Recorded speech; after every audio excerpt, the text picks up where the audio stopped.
PokéMaster, and here we are with another episode of Controversial Pokemon. This episode we have Shuckle, which has some pretty questionable moves and stats. So we are going to be figuring out whether or not it is useful to train. With that said, without further ado, let's start. As I do with the Controversial Pokemon series, we should obviously start out by looking at the stats and moves and stuff to see where Shuckle stands. Oh, I get it, because it's a turtle, and turtles hide in shells, which are durable. But that kinda doesn't explain how it survives being hit by meteors and being sent through time and space and stuff. With these stats, it can survive basically anything, and I mean anything, even something like this. Блять! Иди нахуй, Americans! Сегодня за нами не только вся наша необъятная родина.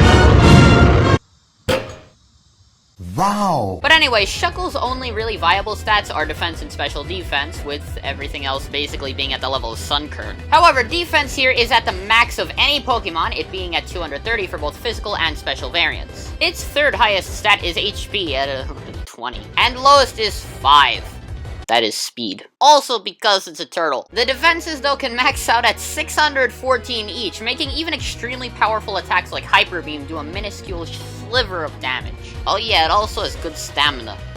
You can tell I have very little else to say here. Moving on over to type effectiveness, Shuckle is weak to rock, steel, and water while being resistant to normal and poison. These come into play in a minute when we look at the moves, which are, well, right here. The strongest natural move that Shuckle learns based off of sheer power would be Stone Edge, but once again, it's not gonna really work out well without some manipulating of stats. Despite Stone Edge being a typically powerful move, 90% of the power that Shuckle packs is basically in these three moves: Power Split, Guard Split, and Power Trick. These three moves are really the only opportunity that Shuckle really has to attack well, and considering they could also work against you in some instances, we have a reason why this Pokemon could be considered controversial. As for the first two, they're basically different versions of the same thing. Power Split takes Shuckle's attack and special attack and averages it with the opponents to give them mean attack and special attack to Shuckle as the new EV. Guard Split does the same thing, but for defense, which is kinda useless. These two are probably the less risky moves of the three because they have no negatives other than not really doing any damage. Now, Power Trick is where you play in at risk. First off, it's helpful to play against a Pokemon with lower attack because it could be a major factor in whether or not you can both land a hit and whether or not you'll be one-hit KO'd. When Power Trick is used, defense and attack are swapped. This will allow you to use that aforementioned Stone Edge and do a titanic amount of damage, with some moves even potentially going into the thousands in terms of power. This could potentially knock out the opponent in one hit given the right move is used, but keep in mind that the defense is now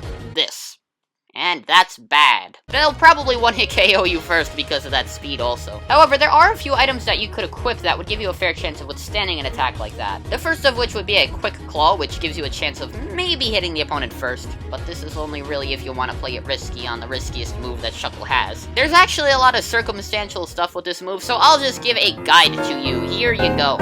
Before using this move, it's good to determine how effective the opponent's attack will be. Based on how a Pokemon looks as well as its typing, you should be able to tell whether or not it's going to use physical or special attacks for the most part. Against a special attacking Pokemon, use Power Trick and just instantly pummel it because that defense isn't really going to mean anything. However, for a Pokemon that tends to have physical attacks, you should probably take more precautions. First, I would say hold a Focus Sash or Band to prevent a one-hit KO when Shuckle's defense is lowered by Power Trick. If on the first turn of battle with Shuckle you're damaged, I'd say reset and try the move some other time, because you'll probably end up getting one-shotted if Shuckle is near or below the level of the opponent, and that Sash and Band won't really protect you from that. If you are able to use Power Trick without getting any damage though, then proceed with using the powerful physical move because the next turn will be covered by the Focus Band. And congrats, you did it. There's actually probably another way that I thought of to do damage safely without switching if you take damage. It would implement Guard Split, which would heighten your defense by averaging it with the opponents. Considering you would need to take damage somewhere in there when you're vulnerable though, I'd say only really use it on a Shuckle that's higher in level than the opponent. Considering all this is kind of a hassle though, I'd say go with Power and Guard Split first as much as you can. When we look at the TMs and HMs that Shuckle uses, status changers like Toxic could potentially help you if you don't want to use Power Trick, because those defenses will basically mean that the opponent will be poisoned to death before they could even get you down to like half health. But since Power Trick does such sheer damage, Poison wouldn't really be useful in tandem with it. The rest of the TM moves provide a good selection of things to use with Power Trick, so choose carefully. But with all of this said, let's go on to the question that this video poses. Is this Pokemon worthwhile to train up? Well, Yeah, there are a lot of fun things to do and effective strategies to use with Shuckle, and other ways to use those 3 pretty manipulative moves. Plus, if all else is narrowed down, you can just use it as a meat shield. And that's always fun. All of these uses make it a pretty good pick to train. But once again, those are only my strategies and thoughts, so what do you think? Is this Pokemon worthwhile to train, and if so, how could you use it to its best ability? Please leave a comment down below. You could also subscribe if you're new to see videos like this twice a week. Regardless, Shuckle sounds like a stereotypical cartoon character, and I will see you in the next video.